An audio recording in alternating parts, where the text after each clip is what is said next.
Hello and welcome to Sugar, Silk and Stretch, a unique boxing podcast brought to you exclusively by acepodcastnation. My name's Ben Doughty. My name is Michael Silk Olajide.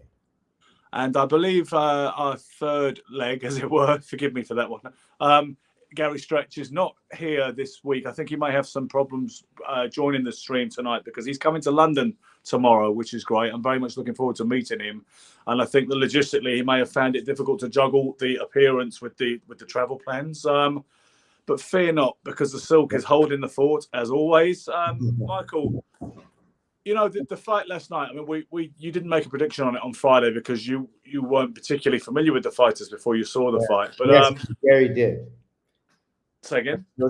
Both Gary and you did, though. Yeah, we did, and we made the prediction. We've got this running kind of friendly competition scoreboard thing, which we'll go into later. I picked Wood to win, okay? But to be honest, it was looking for 6 rounds, certainly. Like Gary Stretch had nailed it again. Based on the weigh-in, he said that Warrington looked really fit, strong and glowing. Wood looked a bit drained and a bit flat and kind of pale. And he was basing it on the energy. Let me just interject for a second, Ben. You can never tell that of a fighter by how they look on the scale. The only time that kind of measurement, that metric works is when the fighter doesn't look on the scale and then he actually loses. Yeah. you know what, Michael? You cannot tell until it's over.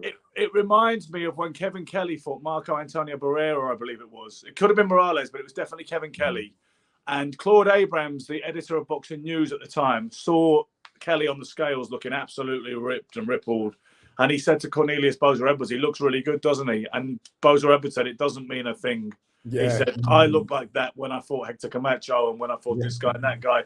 He said, I look like that sometimes when I was basically shot as a fighter. I look fantastic on the scales. So, you know what I mean? I didn't want to read too much into it. And I stuck to my prediction that Wood would get his hands held up last night. But it certainly looked like Gary had pulled it off again and picked against the stream and pulled it off because Warrington was breaking Wood down until Wood seems to be auditioning as Britain's answer to Matthew Saad Muhammad because that's the second time, at least the second time that he's pulled it out and got out of jail with his power like that. Mm-hmm. But let's stay on the point you were making at first. You thought that that Warrington was taking the fight to him, and in my brief in looking at the fight, I thought that that Warrington was overcompensating for what his corner told him. Maybe they also took a look at him and said, oh, he doesn't look too good on the scales, whatever. He must have really struggled to make it happen. And that means you got to go at him, take the fight to him, make him fight. He's not going to have anything left come the third round or mid fight. But you have to take the fight to him. You can't let him set the pace. And because they said it's like racehorses when you let them out the gate, or greyhounds. He just came out, and I don't know if he fights like that usually, but he was just on him. He does fight like that usually. It wasn't someone he was reacting to some game plan or corner getting in his ear or anything like that. Warrington, like as I said the other night, he's all out pressure. That is his thing. Yeah. Well, the reason why I said that in terms of looking at him was because he was also throwing shots. Like he was hitting Wood behind the head. Yeah. And, hitting him with the rabbit punches, and the referee did the exact correct thing. 1 warning, 1 point, then a disqualification. Getting away with it 3 times is the way it should be. Like no more than 3. But yes, so I thought, now he's a professional athlete, he's a professional boxer. That's wrong. So the bell rings, you come out, you're swinging like crazy, and that's why I thought he must have been like, he was so keyed up that he wasn't even thinking straight in terms of like, I still have to be professional about this. You can't just do anything you want because you're excited for the moment or agitated or whatever it is. You have to maintain professionality. And that wasn't happening with the behind the head shots. And I don't know if he's like that as a fighter normally. Listen, he has a reputation as a very dirty fighter. The thing is, he's thought of as a very nice fella, and he's a nice lad, and he's a Leeds local hero. But he has a reputation as a dirty fighter. He's used his head several times rather gratuitously. He has that reputation as a dirty fighter, despite him being an awfully pleasant person outside the ring. That is that's interesting. And now that's a really that's a diversion, and I mean it's a contradiction of sorts, right? Yeah, because he is a very affable, lovely lad, and he's a Leeds City hero, like I say. I mean, he's got that whole kind of football following thing going on, as has Wood with the Nottingham support as well. Okay. But as you may have noticed, he always comes out, Warrington, to the Leeds City football anthem before suddenly it merges into "I Predict the Riot" by the Kaiser Chiefs. But, you know, he's he's one of those kids who's like a phenomenon in his home city, you know, and he is very popular. I've met him, I think, a couple of times at media events, and he just seems like a really nice lad. But when he gets in a ring, he will nut you, he will hit you behind the head, and he hit you with the elbow, forearm smash, whatever. Yeah.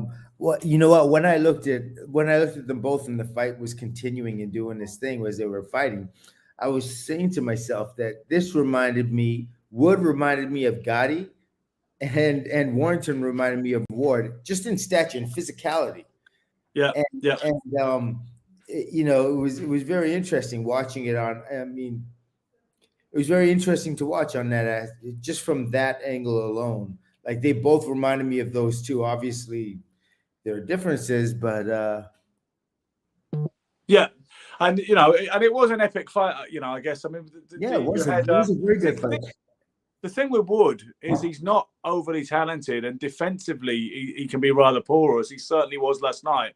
But what was interesting, Silk, was that from the middle of the first round, or in the last minute of the first round, he switched southpaw, and he appeared to relatively nullify Warrington's onslaught from the left-handed stance. Why? And then he used that in spells throughout the fight. And if you look at the KO, that flurry of 5 devastating hooks, he actually did that from the southpaw stance. You know, starting with the rear left hook, then the lead hook, and so on. I love the way he actually finished it off. I love when he hit him with the shot, and then Warrington was moving in to try to, you know, obviously suffocate the offense, and he took that little slide back. That was really a beautiful, nice professional move. The footwork was so subtle. He took a little slide back, and he kept the distance between him so he can continue to punch. Yeah. Listen, by the way, I'm getting Gary trying to get in, and I'm getting text from Gary saying he's waiting. So I think, even though we did say we were talking about. You said, huh? I've got to try it. Yeah. I mean, because I'm getting 2 texts from him as well. So. Okay. Here we go. Right. It's always nice to say "I told you so." I like that. Oh, here he is. Hey guys. Hey Gary. How you doing? I'm sorry I'm late. I've been trying to get in for like an hour. Well, about 10 minutes. Okay. Can we light your screen up a little bit, Gary? In some way, you're a bit dark there. A bit it dark. Looks like It looks like you're making allegations against gangsters and or drug cartels in Mexico, and you don't want to be revealed. That's good. That's lovely. I'm now sounding light, but I'll try my best. You nearly got it right last night, Gary. You really nearly did, and I thought you were going to get one over on me again. And then we got the get out of jail flurry of devastating hooks from Wood, and then no. I think Wood was always in that fight. That fight was. Come on, Michael. Shut up. He was from. They were from the belt. Come on. That kid. Michael, can I ask you? Did you watch highlights of the whole fight? Who? You. Did you watch highlights of the whole fight? Yeah. No, come on. Did you watch highlights or the whole fight? Oh, I watched highlights. Okay, that's the difference. I honestly, he was getting broken down. Yeah, I mean, what you're saying is Warrington was all the highlights, right? But if I could see Wood actually doing damage during Warrington's highlights, then there's a case for maybe Warrington wasn't as dominant as you thought. He did initiate, yes. He did initiate. He pushed the pace. He threw with venom and fervor. I understand that, but I also think that kid countered nicely in many occasions. He was getting beat though. He was getting beat, and he was shipping a lot of shots. And I certainly felt as if Gary was going to be proved right again. Until it was kind of get out of jail. It was a shocking when you saw it in real time. Honestly, it was shocking, and everybody was like, "Wow, fuck, that is." What a turnaround! That honestly, that was how it was organically in real time. Gary? Well, I think I was right.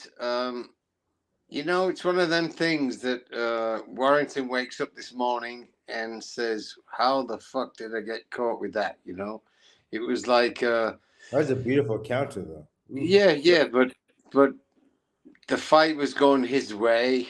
He was amazing. He looked better than Wood the whole fight, and he got caught, and that's boxing. So, it's like I give my expert opinion of whatever you think that is, but then things happen, and things happen in boxing. So, yeah, it was one of them things, but I. I feel very sad for Warrington because I think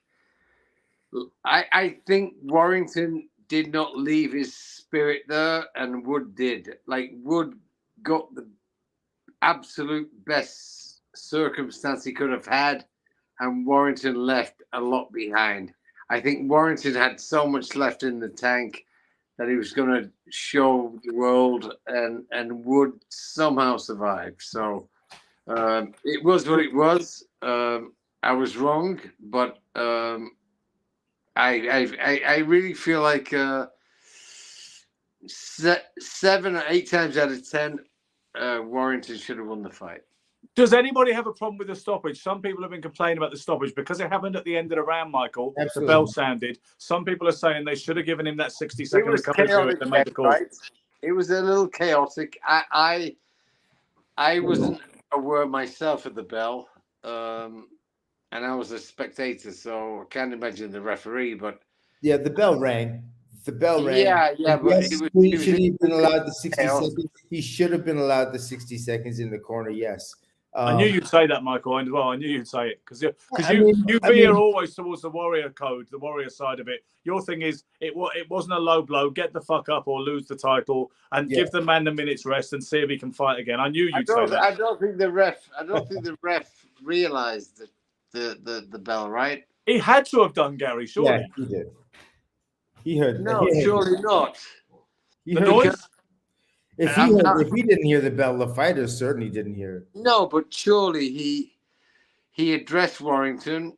He didn't respond, and he called it off. And then I'm sure then he had the second thought, like, "Fuck, the bell rang. I should have given him like a minute."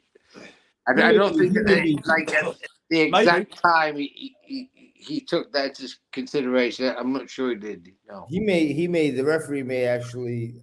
I mean, the guys got up on the ring like his corner man, right? They got up there with. But I don't think the initial stoppage was in consideration of the bell.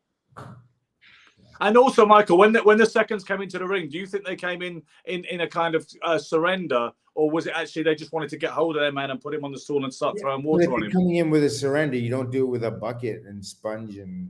No, exactly. So, you know what I mean? So yeah. So I don't think they thought it was that. I think. Yeah, I don't think the ref caught the bell at I think he would have given him a minute. I think it was all chaos. I think the ref acted in the best judgment of the fighter at the time. Yeah. He didn't look good, but he didn't realize that the bell had rang. He did not look good, but he did deserve the 60 seconds to recover. And then before he comes up and gets up off his stool and the bell starts again, the referee asks him how he's doing. And then I heard commentary later that that Warrington looked rough. Like 2 minutes later, he still wasn't himself. Yeah. So there you go. Okay, so he got caught with a shot, and it happens in boxing. What I was going to say, that was a beautiful right hook. When people talk about giving him the 60 seconds and letting him come out again, I realize you can't use this as an inexorable fail-safe blueprint, but my first thought to that was Michael Watson, second, Eubank fight, the Eubank rematch at White Hart Lane, the almost tragic consequences, certainly the life-changing consequences for Michael Watson. That's what I thought. They let him off the stool because he was winning that fight going away, and he'd just been nailed. That was against Chris Eubank? Yes. That's. You know what I think, guys? I think he got caught with a shot. 5 Whether shots. or not the bell was there to 5 save shots. him or not, he got caught with a shot. He got 5. a 10-second count. And after the 10 seconds, The ref did not feel he was fit to fight, so he called the fight. And I think that's a good call. Yeah, I wouldn't have an issue with the stoppage. I don't think Michael says if he'd have been the referee, ideally he'd have maybe given him the rest period. But you don't have a huge issue with the stoppage, do you, Michael? I don't have a huge one, but what's fair is fair, and he does deserve a 60 seconds. That's what cornermen get. Michael, That's what cornermen get paid for, to revive your fighter. You can't Mike, he gets hit with a shot. He gets hit with a shot. He doesn't recover in 10 seconds. The ref calls it. Whether or not there's a minute to go later, you got 10 seconds to recover from a shot. He didn't recover. The ref called it. I think that's a good stoppage. Yeah, I'm okay with the not stoppage. sending letters to the president over or anything, but I'm just saying. Warrington looked like a drunken man stumbling out of a kebab shop on any high street on a Friday night as he went back. He's going to say that he's disappointed and he thinks he should have been given a chance because he's a warrior, just like you two were. But the fact is, I think if you look at the state he was in, have you ever seen? It looked like a fight ending sequence to me. Have you ever seen someone take 5 shots that full-bloodedly and come back into a fight? Oh yeah, those are wicked shots. And come back in. Matthew's Michael, do you have a child? 2, in fact. Well, they're boys or girls? Grown up. 2 boys. Okay, so let's put your boy in the ring. Let's not say we did. No, let's do. If he gets hurt, I don't give a fuck if he got a minute left or not. He gets hurt. We get the standard count of 10. If he's not responsive after 10, we call it. Whether or not he can respond a minute later is up to you if you want to take that risk. There's a count of 10 for a reason. If you're not responsive after 10, the fight's called. So we had the count of 10. Was he not responsive? He was not responsive, and then we could give him a minute. Please allow me to finish. Please allow me to finish. Okay, but it's not we have to make one point and after, talk about that point. Michael, please allow me to finish. He's not responsive after the count of 10. I say call it. You say allow him to get better. Up to you. If it's my son, he's not responsive after 10. I would like them to call it. That's me. Funny enough, that is his son. The Sean O'Hagan, who's in the very big guy, who's the chief second in Warrington's corner. Warrington is his son, and I think he was complaining about the stoppage. Oh, so there you Oddly go. enough. See, the thing is that's the thing about boxing. We have to really understand. I mean, call it what it is. It's exactly that. If you don't have the opportunity to come back, that takes away everything from the fight itself. It isn't fighting anymore. Then it's just like point scoring, like karate or something. Michael, the rules of boxing are no. Hey, Gary, I gave you your time to talk. Now, please do the same with me. Extend the same courtesy. Yes, sir. Thank you.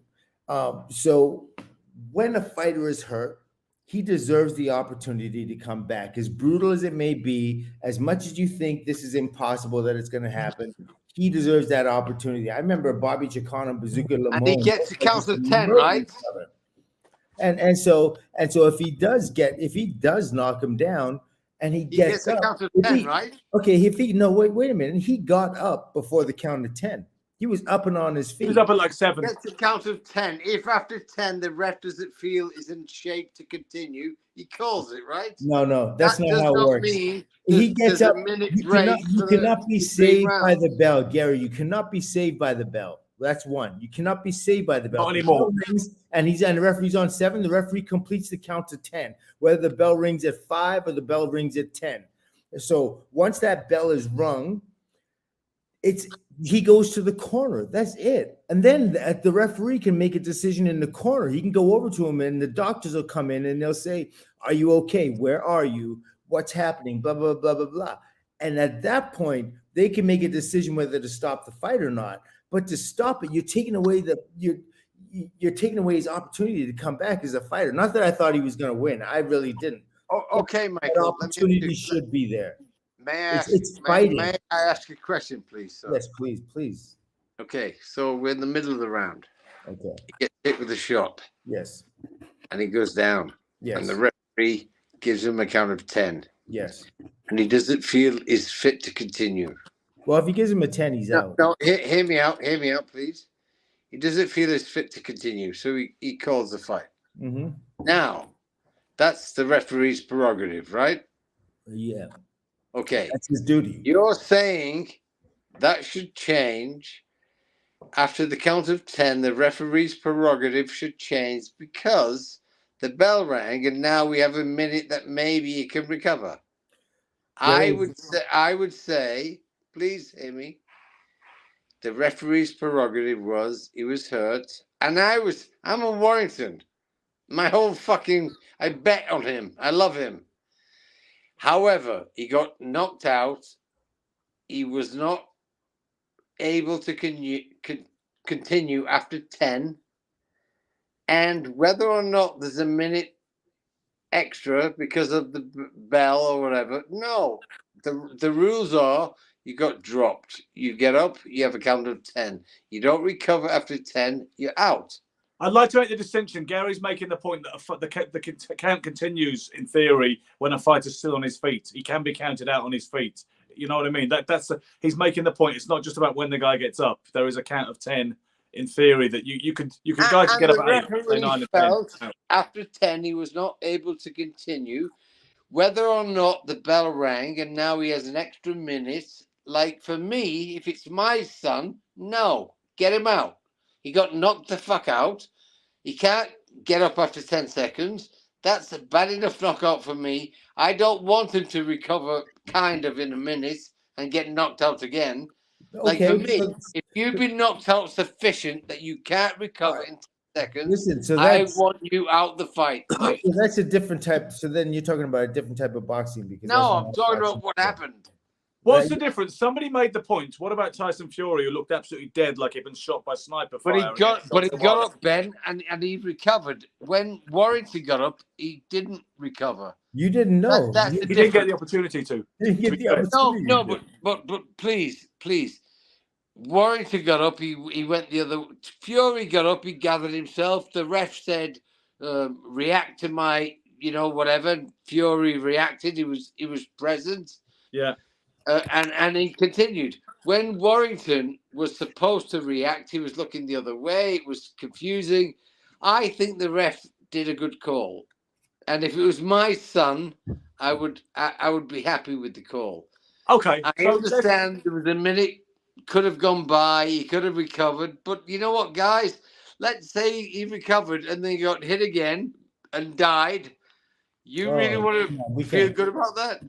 No, okay. Well, let's move on from it. Okay, me and Gary are okay with the stoppage, Michael. You have a caveat against it, and I totally respect that. Not necessarily a caveat. I just think the guy should be given the full opportunity under the rules. Sure, I get that, and that's a perfectly valid point of view. I don't want to go around in circles on it like a Scalextrics. That's the only thing.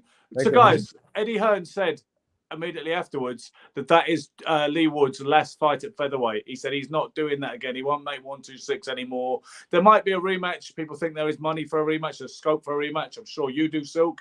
But they said Eddie Hearn said he's not fighting featherweight anymore. He will relinquish the WBA title, and any rematch or anything else will take place at 130. Have they fought before, right? And what was No, they never fought before. I was telling you that Friday as well, but yeah, no, I thought you told me they fought before. You got that in your head, Silk, and you wouldn't let it go. You would not relinquish it. But they never fought before. I promise you.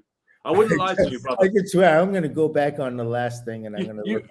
You're honest to God. Don't be so stubborn, man. It was they never fought before, and I wouldn't tell you that, right? You know how on point I am. I wouldn't tell you the wrong thing. But they may fight again. I mean, would you?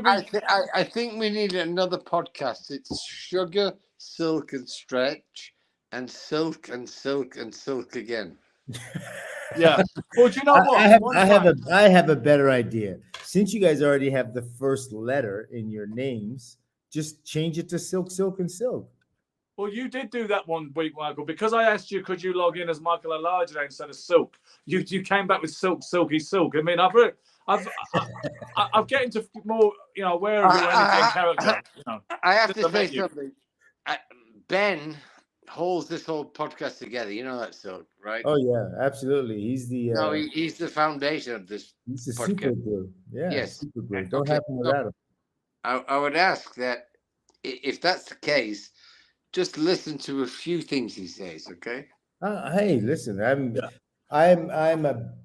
the bastion of not only information but taking information in. The thing of his Silk is he will say, if you disagree with him or whatever, he'll say, okay, I'm here to learn. Tell me why this is the case. Why am I wrong? Or why is this premise incorrect?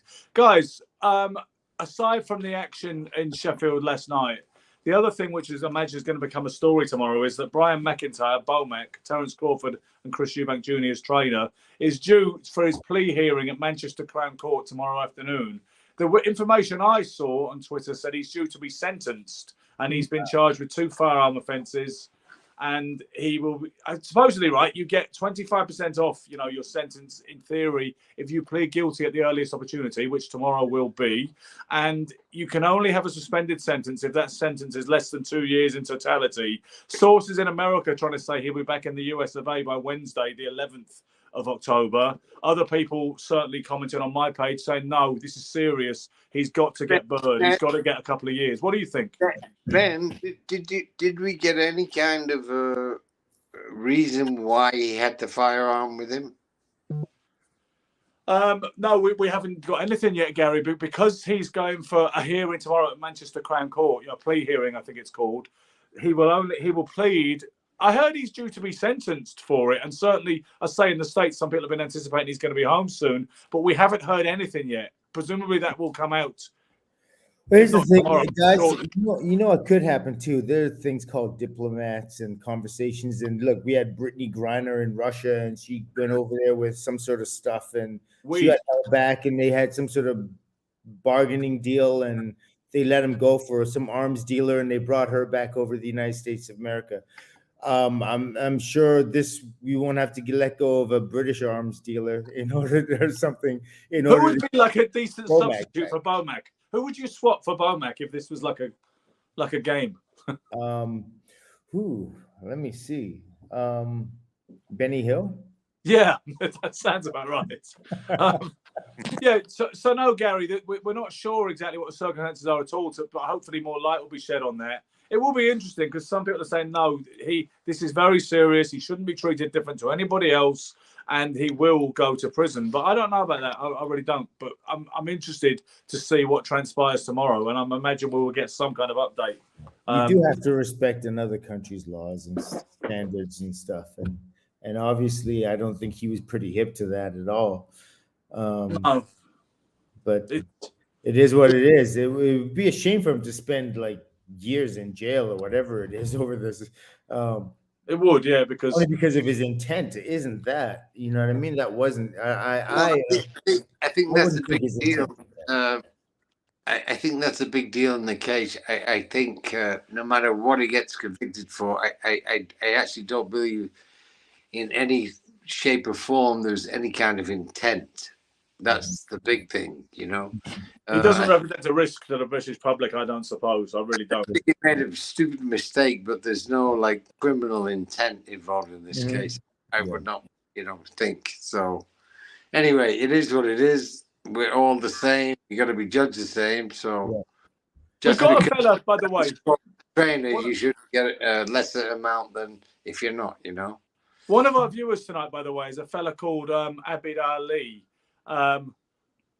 Who's actually a professor of boxing. He was on Facebook for years and he came off it. It was just on Instagram, but we called him the professor.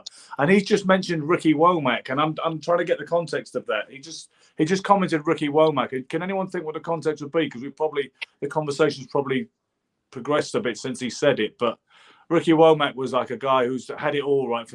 He was the alternate for Holyfield in the '84 Olympic team. Yeah. He lost to Holyfield in the box office. He was expected to go to the Olympics more than Evander at one point. And then he turned pro, but he ended up getting weighed off for an armed robbery, I believe. And then did he end up committing suicide? Armed robbery, Ben, is like a crime. I'm not sure Bomac. No, there's no suggestion. My biggest thing with Bomac is intention. I don't think he intended. I think maybe the guy was stupid and he put a gun in his bag to protect himself. Yeah. But like, I don't think there's an intent of a crime. I think it's just a retarded. Didn't somebody say that? Didn't somebody say that he was He like got stuck robbed up once before? before. I think he's got a gun in his bag. Now he's going to rob me again. But like, Yeah, I mean, that's ridiculous. Whatever it is, it's ridiculous. But I don't think we've not heard any of this about why it was in his bag, right? No, we haven't, and we don't know whether he brought it over with him or whether he got it when he was in Manchester. I'd just like to make it clear, I was not attempting to equate Womack with Bomac. That was a separate thing.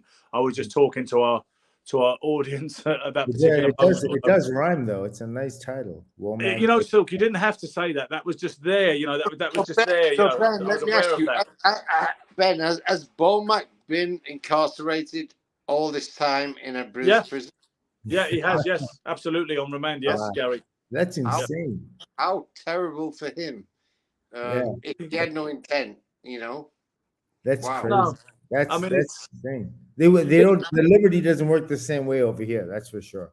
Laws are written for it's a different country. You can't carry a gun in the state that you can't have guns. But I mean, fuck me. The fact that both the United States and Great Britain are kind of like Western Hemisphere countries that kind of lead in things, and there's always the presumption of innocence before guilt. And so, you know, you tend to give the guy the benefit of the doubt. I just don't think I just don't like reason. Let's not talk about people. Let's talk about reason. There's no reason for him, you know. And so that's the thing that's so crazy to me is there's no reason to have a gun in your bag. You know, he had no threats, no this, no that. So he puts a gun in his bag. I have no idea. That's what I want to get into. Why? Because and I don't suppose we're going to know until none of it. You can imagine it could be something very, very simple, and we'll all just be like, "Oh man," you know what I mean? Like it can't be that complex. It's got to be really something really. Well, so he either brought it with him from the States and then tried to take it back and got it here and then tried to take it back, or else he didn't have the gun in the States. He acquired a gun in England and then tried to take it back with him. It's as simple as that, right? Mm-hmm. I mean, you get these conspiracy theorists saying, "Oh, I reckon he was set up," but for me, that's ridiculous and fantastic because, you know, who on earth would want to put, you know, to frame Terence Crawford's trainer with a gun in his? Yeah, I mean, why? Yeah, it doesn't mean for in what purpose? It doesn't serve. Yeah, absolutely. So, moving on then, I just wonder what you might want to talk about. Hey, guys, the biggest thing is next week. Tyson. I'm not giving those guys oxygen. No, Ben, I really think it's a big deal. I'm not giving them guys oxygen. Ben, I think it's a big deal. Who are we talking fight me about on this one, Ben. Go with me. Ben, go with me. I love you. Please go with me. Who are we talking about?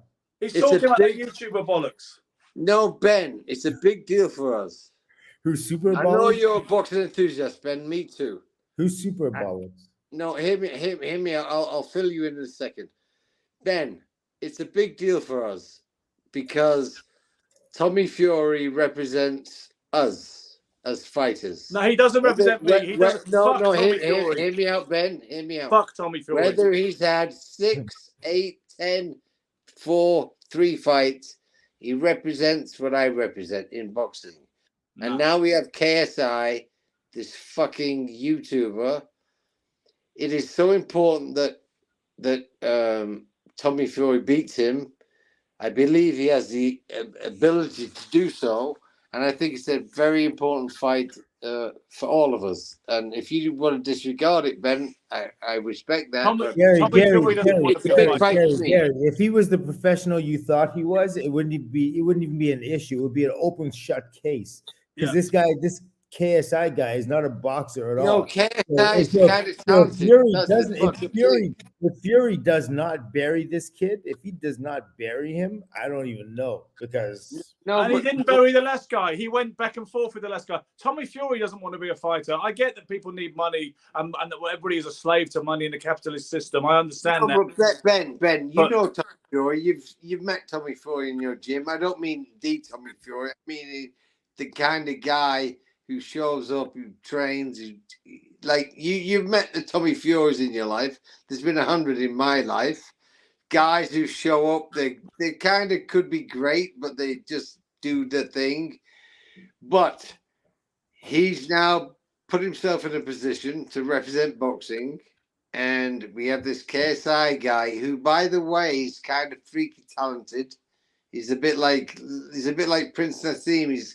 He got these crazy shots out of nowhere. He's very unorthodox, so things can happen with that. But I feel, which I never felt before, but I feel like my whole career's on the line when a YouTuber. I think Tommy Fury has his foot in the game enough to represent boxing. But no real boxers think Tommy Fury is a real boxer. Well. That's my fear.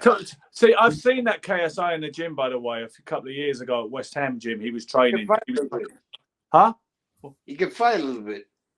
He looked like he didn't look like he could fight to me. There's no way on earth that I'd have had any. I don't want to make it about me, so I'm not going to say that. But a decent boxer, even an old one, wouldn't have had any trouble with him whatsoever. He couldn't skip with a rope either, which, all right, maybe that's meaningless. So yeah, Joe Calzaghe didn't like skipping either.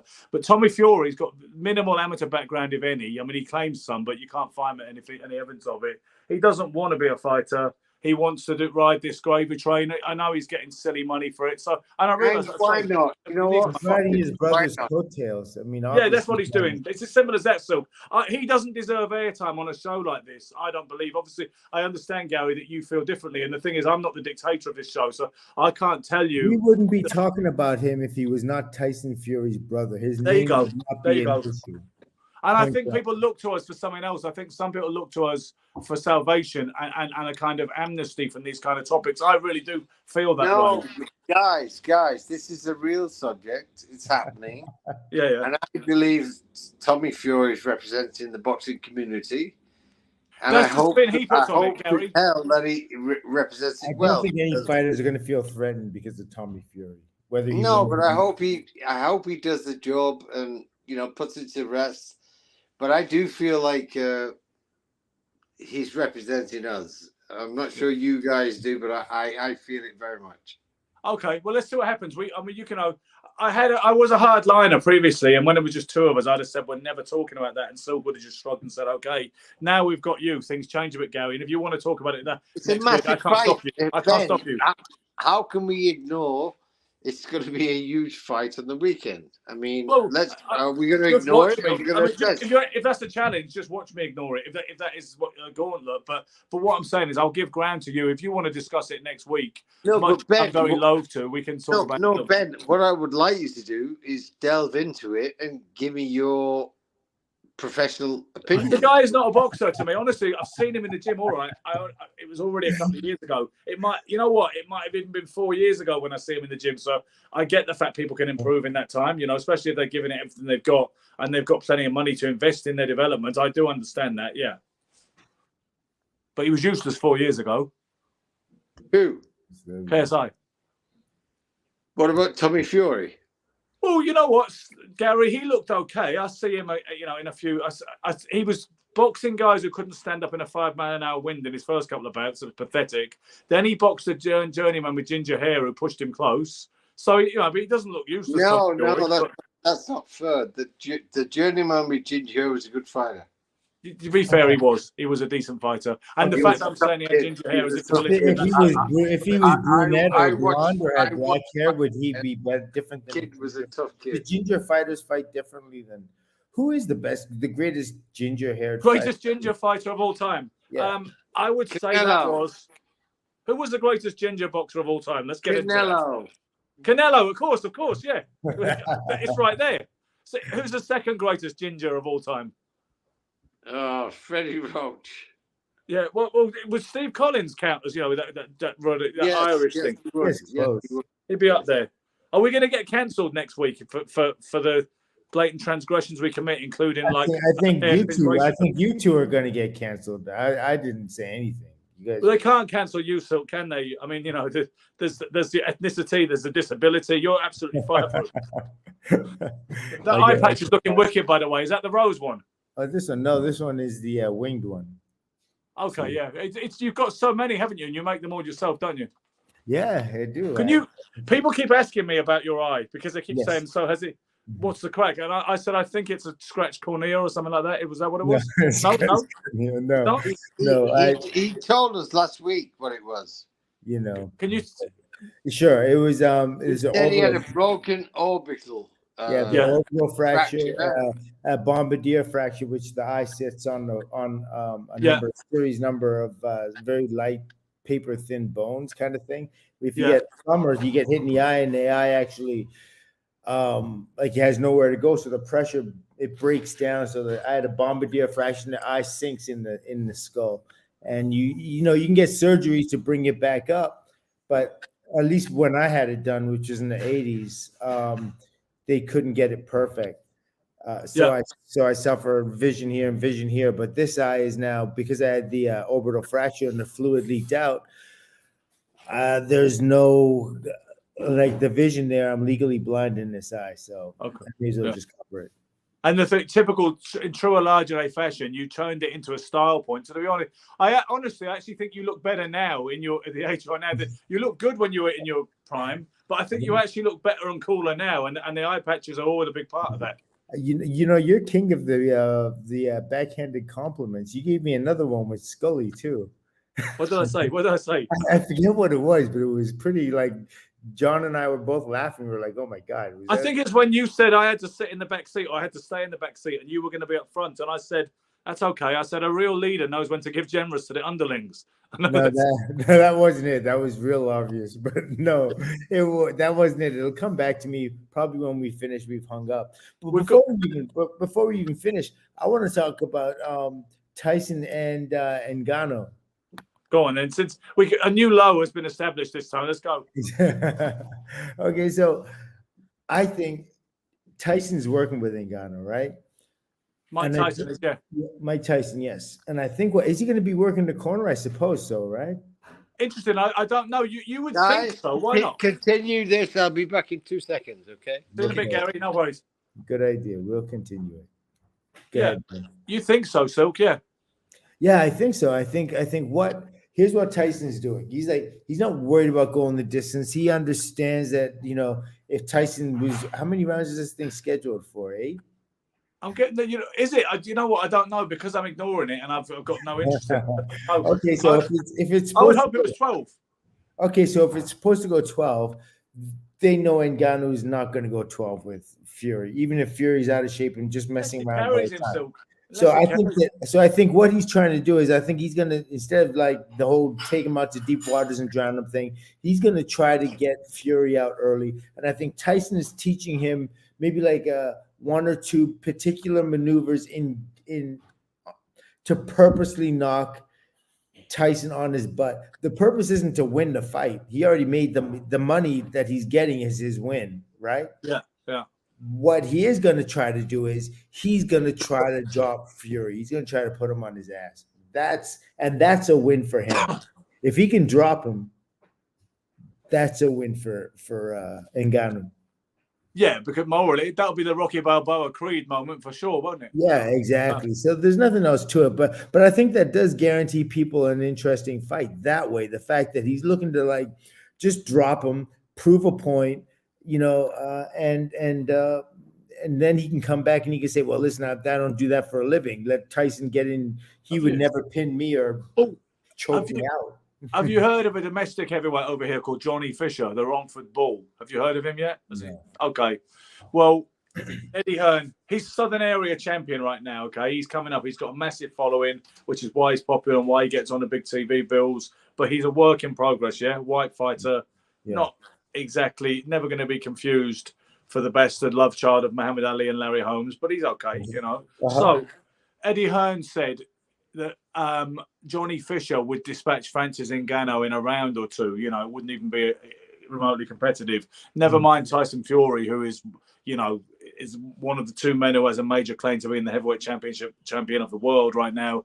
So he was saying that the whole thing is got to be a get-up. It will either be completely ludicrously non-competitive, or else it will be simply a get-up, staged, dramatized.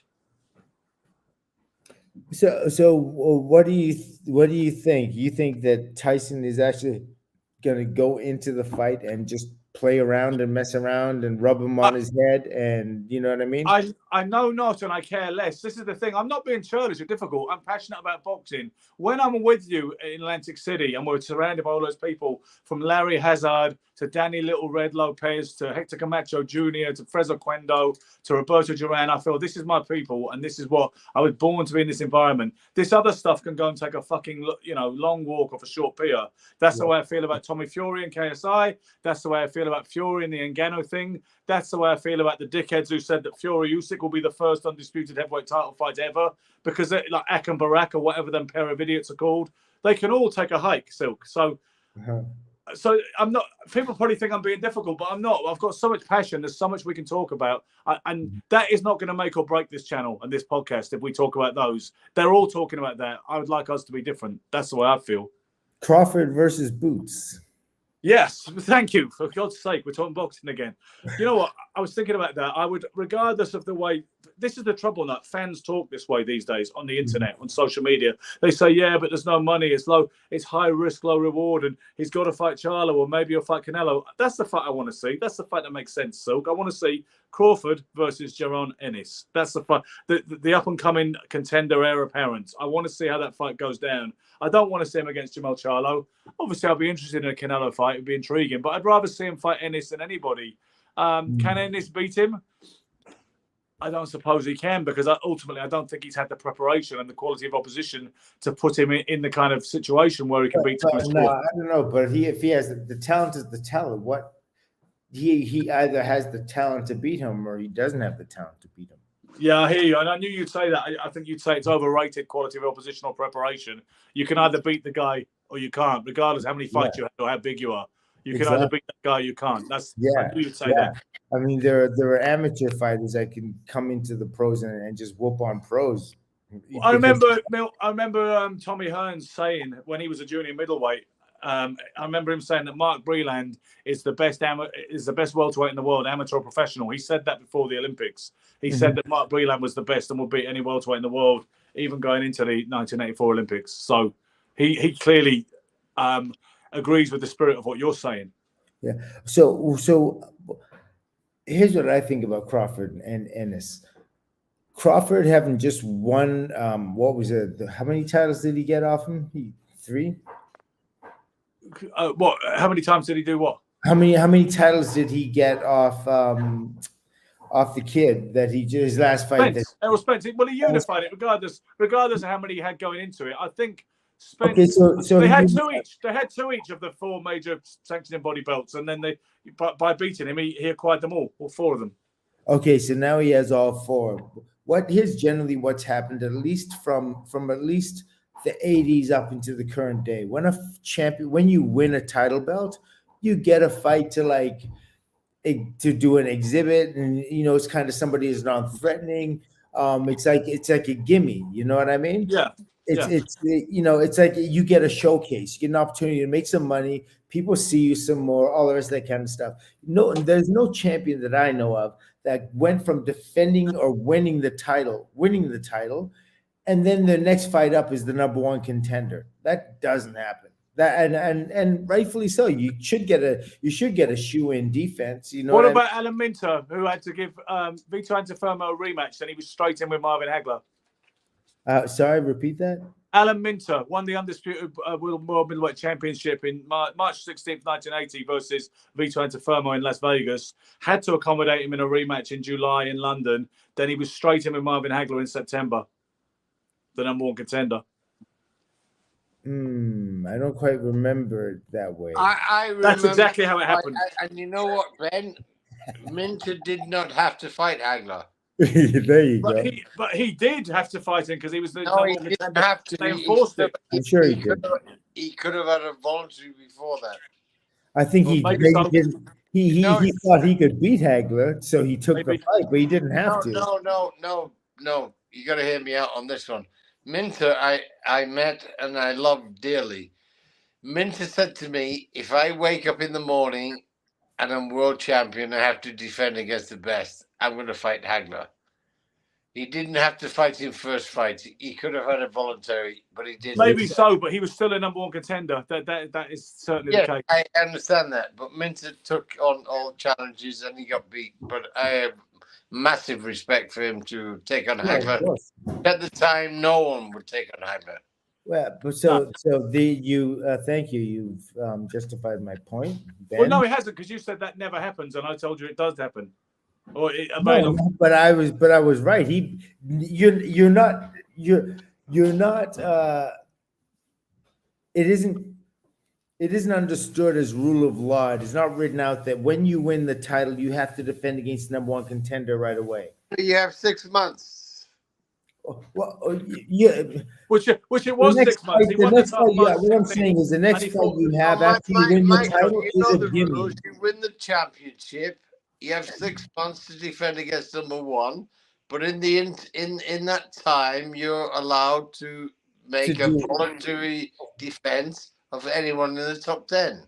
Yeah, but all I'm saying is this is what I think happened, right? I don't even think it's 6 months. You have to fight the number one. That's what I'm saying. Listen, it's 6 months. You get the option. He won the title in March 1980. Or you can fight anyone in the top 10 as a voluntary. But when let's face it, they make the rules up as they go along these days. They make the rules up as they go along. It's like certainly, but never since the 80s. But never since the 80s is that happened. Ben, you win the championship. You have 6 months to defend against number one. In that 6 months, you have every option to make a voluntary defense against anyone in the top 10. So who was the last mandatory Tyson Fury fought? That was Dylan White, yes?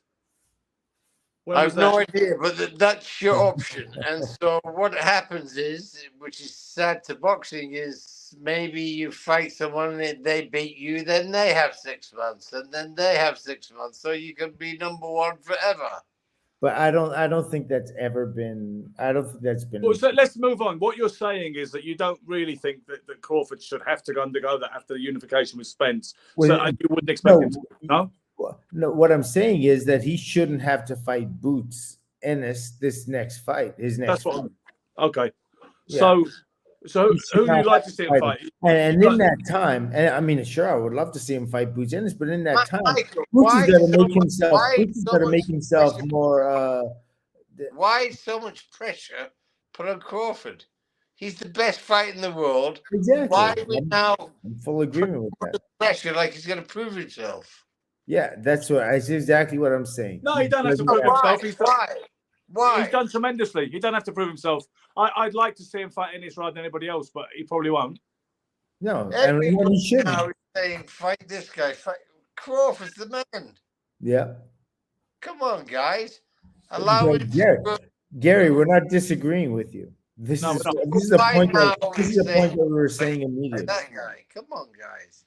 Gone are the days of Buddy McGirt versus Simon Brown, says Abid Ali. You know, it has been a relative decline, hasn't it, in terms of what fight fans could expect. In the old days, you could get that great golden era of light heavyweights on terrestrial TV in the United States. And these days, we don't do it that way anymore. Things have changed. There just isn't the depth of talent that there once was. And that's because there are so many options. There are a whole lot of options. There are a lot of things you can do that are a lot easier than be a professional boxer.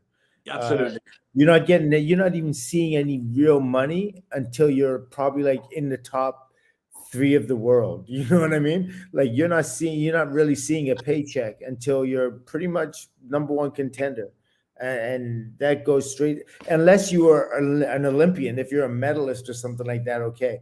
But if you're not a medalist, you're not seeing much of anything until you've really, and that's a lot. Whereas you can play semi-pro basketball and make a pretty decent living and have your house paid for and have a car and all that stuff. Is that because there's just more of an audience for it and it's just more commercial value in the sport? I mean, yes, commercial value, absolutely. I mean, boys, let me ask you a question. Crawford just became the man, right? Yes, no. Yeah. He just beat the best in the division, right? It was certainly supposed to be. He looked like a dead man walking on the night, but Yeah, but he just beat the best in the division, right? yeah. Yes, Now we're gonna attack Crawford. No one's attacking him. No, hear me out. You're gonna attack him now to prove himself. He just already proved it. No, but now when you beat the man, and now they say, "Oh, you're supposed to be the legend. Now you're gonna do this." Crawford has to do nothing. He just beat the man. I would like to say, I would, on his laurels and say, "You want to fight me? Let's fight." I don't think Crawford should be looking to fight anyone. I think people should be looking to fight him. well, Ennis is actually trying to do that. That's exactly what we're talking about. But I think the Canelo Crawford fight is the fight to make. I think that would be a beautiful fight. Yeah, but Canelo needs to come down a weight. No, not at all. He stayed That's the not same. fair. That's not fair. course Crawford will go up 2 weights. Canelo go down 1 weight. That's fair. No, That's no, fair. not at all. Oh, I'm you telling you right Crawford now, to go you'll 3 be weights. you'll be Canelo Come on, man. coming in at the weight he's comfortable at. Coming in at coming in at high performance, he will beat Crawford Canelo. will climb 2 weights. Canelo go down 1. Why? A weight in which he fought Golovkin. Why? Come on, boys. But why? No, you can't do that to Crawford. What? I understand Gary's point. The thing is, Michael, you've got this pretty hardline position that weight is irrelevant in boxing. We understand, but I suspect that it's a little overrated. I'm not saying not if completely you're talking about a disowning it. heavyweight versus a featherweight or a flyweight or a lightweight. I'm not saying. No, listen, but but that's the point, right? You've got your position. We sympathise with it to an extent, but at the same time, we think weight is a little bit more relevant than you do, based on that perception, that belief. The idea that that Canelo should at least meet him somewhere halfway. You know? No, not when you're talking. Not when you're talking. Figure Leonard went from welterweight to light heavyweight and asked Donnie Lalonde to come down to meet Why should Canelo get Canelo get the entree? Crawford is a welterweight. Canelo super middleweight. Crawford will come up 2 weights. Canelo goes down 1 weight. Crawford wants to fight. Crawford wants to fight. If Crawford wants to fight, these are the sacrifices he made. Crawford will fight anyone. But what I'm asking you, Michael, is that not fair? Canelo go down 1 weight. Crawford go up 2 weights. Is that not fair? It's a reasonable negotiation point. Gary has got a point. That's a reasonable negotiation point. What's the negotiation point? Just say you go down 1 division, I'll come up 2, I'll see you there. But the thing is, what I tend to doubt is that Canelo is willing or able to make 160 anymore. He probably could make it, but whether he actually wants to or is prepared to do that, I tend to doubt that, to be honest with you. Listen, Canelo's the one with pulling the strings. So, I mean, he's the big draw. He's globally known. Crawford's a massive draw. Come on. Of course he's a massive draw, but he's not Canelo yet. He's okay. Listen, I think Crawford is more talented. I think I like Crawford as a fighter more than I do Canelo. Although Canelo is extremely talented, very gifted, strong, good about everything. I like his personality. He's so great for boxing, except for some of the things Ben's mentioned in the past. But you can't. I don't know how you do that. In any case, guys, we're coming near to the end of the hour here. This has been a pretty good discussion. Obviously, various of the topics we spoke about tonight will be ongoing because you've got the YouTuber thing, which is happening next week, which, much as I've got my position on it, Gary is an important member of this kind of retinue. So if he wants to address it again next week, we can do it. I'm sure we'll find something else interesting to talk about. More importantly, Gary, you're going to be here tomorrow, right? In this fine city of London, yes? I'm going to meet you. That's going to be great because I met Silk last week, which was brilliant, obviously, and then it's kind of cool to meet the other opposite number. Ben, you're in London. I'll be there tomorrow, Ben, and I'll be there for 3 days. I thought you said you were in Leicester.